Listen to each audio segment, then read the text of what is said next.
noticed how Zionists all sound kind of the same, using the same phrases and arguments? There's a reason for that, and I'm gonna explain what it is. But in short, the answer is Hasbara. Someone contacted me through my website saying, I've seen your posts and your articles, and I respect everything you put out there, except when it comes to your coverage and comments about Israel and related topics. I would love to understand where you're coming from. I'm just trying to better understand your perspective. I'm available anytime for a chat. Now, that seems like a nice enough message, right? That's what I also used to think when people would message me these kind of things. But over the past few months, I've spoken to dozens of Zionists with this exact communication technique. We're almost the same, except for your opinions on Israel. Let's just talk. And they always end up using the exact same arguments, going back in history 3,000 years as if that somehow justifies what Israel's doing to Palestinians today. Then, after I defeat their arguments with credible facts and sources, they leave the conversation because it's too much for them, as if somehow I'm this radical anti-Semite, even though they reached out to me in the first place. Now, you might think, Belle, that sounds like an anti-Semitic generalization or even a conspiracy, because why would they all sound exactly the same? But no, it all boils down to Hasbara.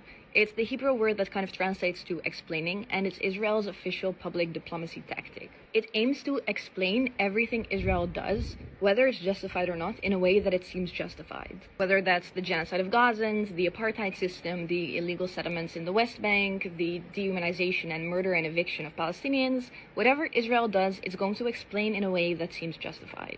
And that's the stuff Zionists repeat because this is what they learn in school. It's what they learn in their kibbutz. It's what even Jews abroad in the US and the UK learn in their schools. There's a great documentary on this called Israelism made by two Jews who actually detail the exact way Israel does this. There are even entire handbooks which detail which language to use, how to answer difficult questions about Israel, and how to communicate certain topics. It details sentence by sentence how to repeat Zionist propaganda. There's one called the Israel Project 2009 Global Language Dictionary, which was meant to be used internally by political organizations and Israel lobby organizations in the US, but it was leaked. There's another one from 2002, which was made specifically for educational institutions called the Hasbara Handbook Promoting Israel on Campus. And that's the stuff they parrot. There's no point in arguing because they don't actually have arguments, they just repeat what they've been told. That is also the reason that they shut down and leave the conversation as soon as you present facts like international organizations proving that there is an apartheid regime in Israel, because once they accept these facts, they will have to get rid of their entire belief system fed by propaganda about Israel and its existence and its legitimacy as a state. This is the leaked Israel's Project 2009 Global Language Dictionary, and here's what it goes into.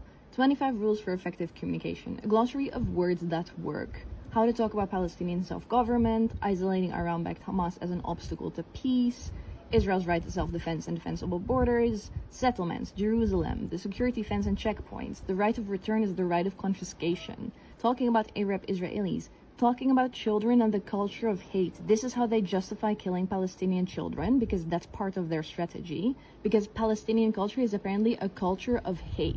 So even children are guilty, right? Lessons to learn from President Obama's language, because they target specifically Americans and Europeans with these documents. They even specify this in this actual document. Talking to the American left, that's what they do to me. Israel on campus, the toughest questions. Here they go into questions about Israel that they don't really like and how exactly to answer them word for word. It's crazy, you can read it yourself. It's 116 pages, but even just a bit of it is interesting to see. And this is the 2002 Hasbara Handbook Promoting Israel on Campus, which is of course sponsored by the Education Department of the Jewish Agency for Israel. And it goes into Israel advocacy. So the aims of Israel advocacy: being proactive and promoting Israel, communication styles, point scoring, and genuine debate. That's what this guy on my website tried to do, right? Anti-Semitism, anti-Zionism in Israel, where they try to equate anti-Semitism and anti-Zionism. Media bias in Israel, where they pretend that the media is biased against Israel instead of Palestine. 7 basic propaganda devices, personal politics in Israel advocacy, and then just walk away when not to engage, which is as soon as you're presented with facts that actually Israel is the oppressor, you just leave the conversation.